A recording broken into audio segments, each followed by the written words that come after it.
मर्दों में एक बीमारी होती है या एक तकलीफ़ होती है कि पेशाब करने के बाद पेशाब के कतरे गिरते हैं। यानी वो फारिग होके आए रफ़ा हाजत से पेशाब के बाद और पता लगा कि फिर उनको हाजत हो रही है या पेशाब के 2-3 कतरे गिर गए। इस सिलसिले में मैं इन मरीज़ों को 2 कैटेगरी में डिवाइड करना चाहता हूँ।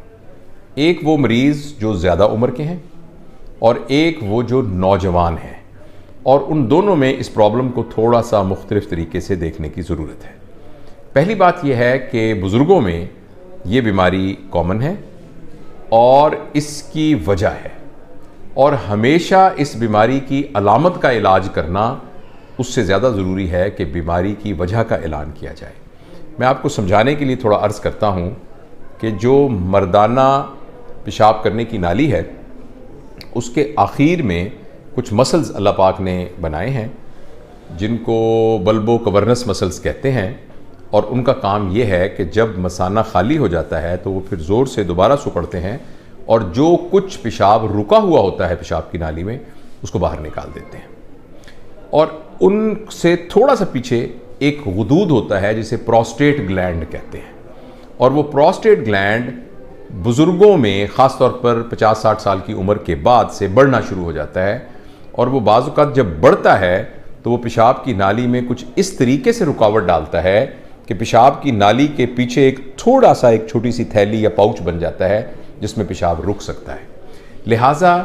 जब भी किसी बुज़ुर्ग में ये तकलीफ़ हो कि वो जब पेशाब करके फ़ारिग होते हैं तो पेशाब के कतरे गिरते हैं, तो उनके लिए एक ही एडवाइस है कि उन्हें फ़ौरी तौर पर किसी डॉक्टर से यानी जनरल प्रैक्टिशनर से पहले या फिर यूरोलॉजिस्ट से राब्ता कायम करना पड़ेगा, इसलिए कि उनको प्रोस्टेट की बीमारी है या खुदा न खास्ता पेशाब की नाली की सोजिश यूटीआई है, या उनको उम्र के ज़्यादा होने की वजह से बाज़ औक़ात पट्ठे कमज़ोर हो जाते हैं, और कई दफ़ा कुछ दवाइयों के खाने की वजह से पट्ठे कमज़ोर हो जाते हैं और मसाने का जो काम है वो थोड़ा मुतासिर होता है। तो उनके लिए तो सिंपल यही इंस्ट्रक्शन है कि उनको फ़ौरी तौर पर अपने डॉक्टर से राब्ता करना चाहिए, क्योंकि जब तक उस बीमारी का इलाज नहीं होगा ये मसला हल नहीं होगा और इस मसले को हल्का नहीं समझना चाहिए। अलबत्ता एक और कैटेगरी है, वो है यंग बच्चे, 13, 14, 15, 16, 17 साल के बच्चे।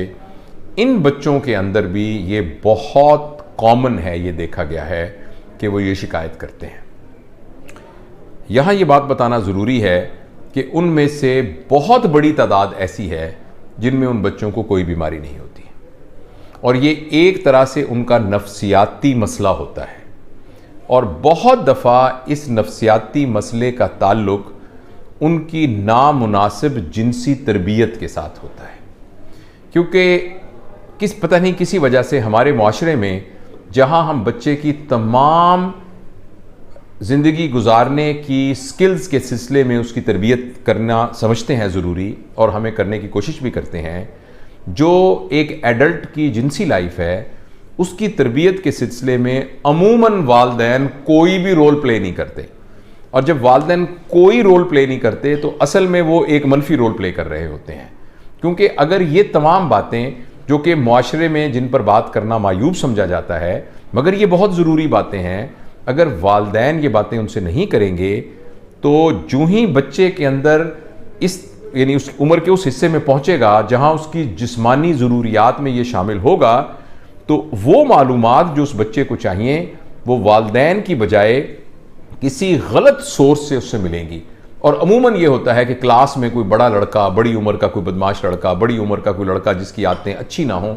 वो ये इंफॉर्मेशन उन लड़कों को पहुंचाता है। इसलिए मेरे तजुर्बे में बहुत सारे लोग बच्चे जिनको इस तरह की शिकायत होती है, गो ये बात सही है कि यंग बच्चों के अंदर भी कोई बीमारी हो सकती है और उसको भी हमें डॉक्टर से राब्ता करना चाहिए, लेकिन अमूमी तौर पर यह बीमारी एक नफ्सियाती उलझन की वजह से होती है और जो कि कोई सीरियस बात नहीं होती। और उन ऐसे बच्चों को, अगर आपके बच्चों में से किसी को है या नौजवान खुद देख रहे हैं, तो उन्हें ये करना चाहिए कि पेशाब करने के बाद कुछ देर तक पेशाब की जगह पर बैठे रहना चाहिए और अच्छी तरीके से पेशाब की नाली को